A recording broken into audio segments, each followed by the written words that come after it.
कनकलता बरुआ। कनकलता बरुआ का जन्म 22 दिसंबर 1924 को असम के कृष्णकांत बरुआ के घर में हुआ था। ये बारंगवाड़ी गांव के निवासी थे। इनकी माता का नाम कर्णेश्वरी देवी था। कनकलता मात्र 5 वर्ष की हुई थी कि उनकी माता की मृत्यु हो गई। उनके पिता कृष्णकांत ने दूसरा विवाह किया, किंतु सन 1938 ईस्वी में उनका भी देहांत हो गया। कुछ दिन पश्चात सौतेली माँ भी चल बसी। इस प्रकार कनकलता अल्प व्यय में ही अनाथ हो गईं।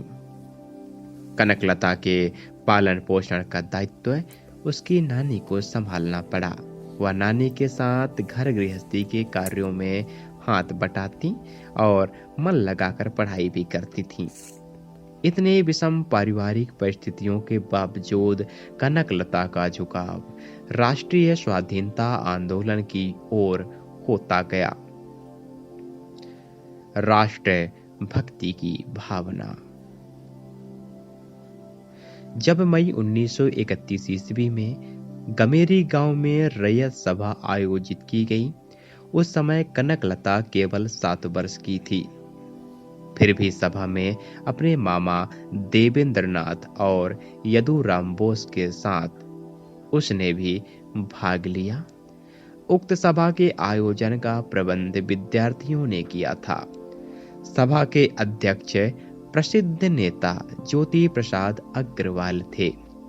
उनके अलावा असम के अन्य प्रमुख नेता भी इस सभा में सम्मिलित हुए। ज्योति प्रसाद अग्रवाल राजस्थानी थे। वे असम के प्रसिद्ध कवि और नवजागरण के अग्रदूत थे। उनके द्वारा असमिया भाषा में लिखे गीत घर घर में लोकप्रिय थे। अग्रवाल के गीतों से कनकलता भी प्रभावित और प्रेरित हुई।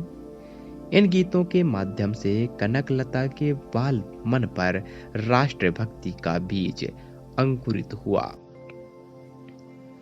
स्वतंत्रता संग्राम में योगदान।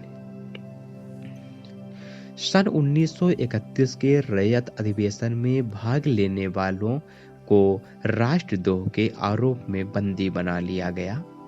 इसी घटना के कारण असम में क्रांति की आग चारों ओर फैल गई। महात्मा गांधी के असहयोग आंदोलन को भी उससे बल मिला। मुंबई के कांग्रेस अधिवेशन में 8 अगस्त 1942 को अंग्रेजों भारत छोड़ो प्रस्ताव पारित हुआ। यह ब्रिटिश के विरुद्ध देश के कोने कोने में फैल गया।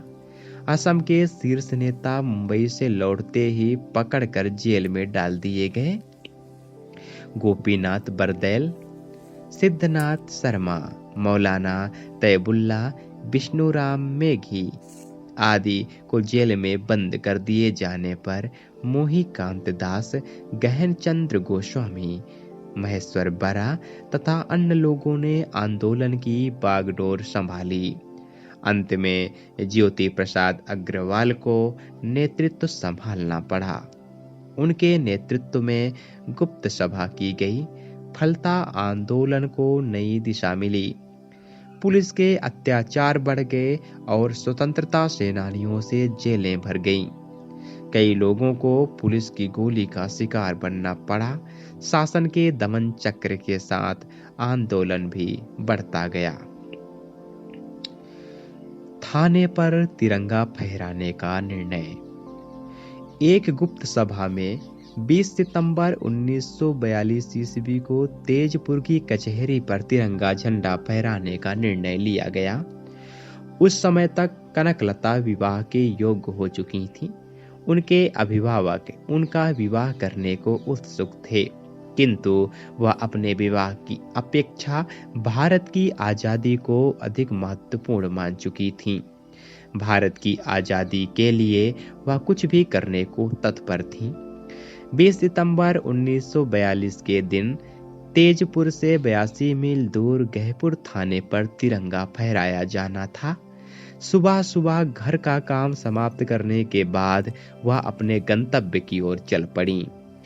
कनकलता आत्म बलिदानी दल की सदस्य थीं। गहपुर थाने की ओर चारों दिशाओं से जुलूस उमड़ पड़ा था। उस आत्म बलिदानी जत्थे में सभी युवक और युवतियां थीं। दोनों हाथों में तिरंगा झंडा थामे कनकलता उस जुलूस का नेतृत्व कर रही थी। जुलूस के नेताओं को संदेह हुआ कि कनकलता उसके साथी कहीं भाग न जाए। संदेह को भांपकर कनकलता शेरनी के समान गरज उठी, हम युवतियों को अबला समझने की भूल मत कीजिए। आत्मा अमर है, नाशवान है तो मात्र शरीर।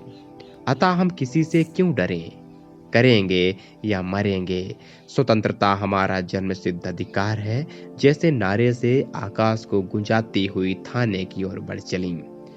आत्म बलिदानी जत्था थाने के करीब जा पहुंचा। पीछे से जुलूस के गगनभेदी नारों से आकाश गूंजने लगा। उस जत्थे के सदस्यों में थाने पर झंडा फहराने की होड़ सी मच गई। हर एक व्यक्ति सबसे पहले झंडा फहराने को बेचैन था। थाने का प्रभारी पीएम सोम जुलूस को रोकने के लिए सामने आ खड़ा हुआ। कनकलता ने उससे कहा, हमारा रास्ता मत रोकिए, हम आपसे संघर्ष करने नहीं आए हैं। हम तो थाने पर तिरंगा फहराकर स्वतंत्रता की ज्योति जलाने आए हैं। उसके बाद हम लौट जाएंगे। शहादत। थाने के प्रभारी ने कनकलता को डांटते हुए कहा कि यदि तुम लोग 1 इंच भी आगे बढ़े तो गोलियों से उड़ा दिए जाओगे।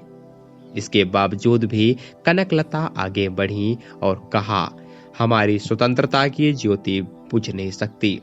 तुम गोलियां चला सकते हो पर हमें कर्तव्य विमुख नहीं कर सकते।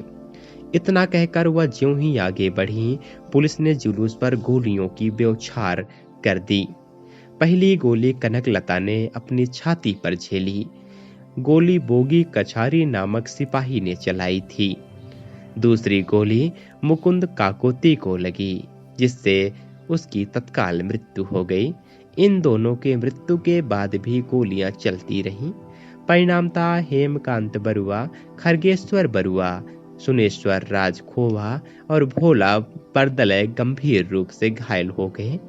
उन युवकों के मन में स्वतंत्रता की अखंड ज्योति प्रज्वलित थी, जिसके कारण गोलियों की परवाह न करते हुए वे लोग आगे बढ़ते गए। कनकलता गोली लगने पर गिर पड़ी, किंतु उसके हाथों का तिरंगा झुका नहीं। उसके साहस व बलिदान देखकर युवाओं का जोश और भी बढ़ गया। कनकलता के हाथ से तिरंगा लेकर गोलियों के सामने सीना तानकर वीर बलिदानी युवक आगे बढ़ते गए। एक के बाद एक गिरते गए, किंतु झंडे को न तो झुकने दिया न ही गिरने दिया। उसे एक के बाद दूसरे हाथ में थामते गए और अंत में रामपति राजखोवा ने थाने पर झंडा फहरा दिया। अंतिम संस्कार। शहीद मुकुंद काकोती के शव को तेजपुर नगर पालिका के कर्मचारियों ने गुप्त रूप से दाह संस्कार कर दिया, किंतु कनकलता का शव स्वतंत्रता सेनानी अपने कंधों पर उठाकर उसके घर तक ले जाने में सफल हो गए। उसका अंतिम संस्कार बारंगवाड़ी में ही किया गया। अपने प्राणों की आहुति देकर उसने स्वतंत्रता संग्राम में और अधिक मजबूती लाई। स्वतंत्रता सेनानियों में उसके बलिदान से नया जोश उत्पन्न हुआ। इस तरह अनेक बलिदानियों का बलिदान हमारी स्वतंत्रता की नींव के पत्थर हैं। उनके त्याग और बलिदान की बुनियाद पर ही स्वतंत्रता रूपी भवन खड़ा है।